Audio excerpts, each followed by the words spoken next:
সূরা মুলুকের ফজিলত। সূরা মুলুক তাবারাকাল্লাযী সূরা, যে ব্যক্তি নাকি রাত্রিবেলা এশার নামাজের পরে একবার করে তেলাওয়াত করবে, তার জন্য এই সূরা আল্লাহর কাছে মাগফিরাতের জন্য প্রার্থনা করে,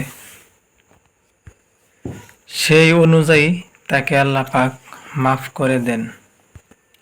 এই সূরা প্রতিদিন যদি সে পাঠ করতে থাকে, যে ব্যক্তি নাকি এই সূরা পড়বে তার কবর আযাব আল্লাহ পাক মাফ করে দেন।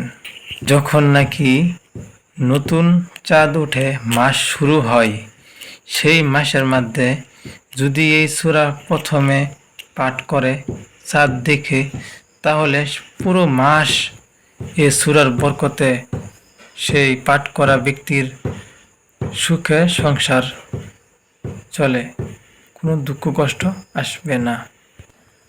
গতিকে আমরা যারা নাকি মুখস্থ জানি, হিফজ করছি, তারা সবসময় আমরা তাবারাকাল্লাযী সূরা যেটা নাকি মুলুক তেলাওয়াত করব ইনশাআল্লাহ।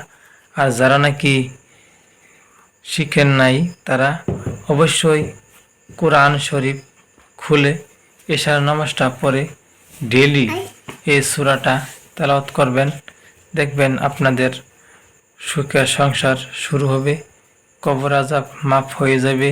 আর আপনার জন্য এই সূরাটি আল্লাহর কাছে দুয়ার মাগফিরাতের জন্য প্রার্থনা করবেন।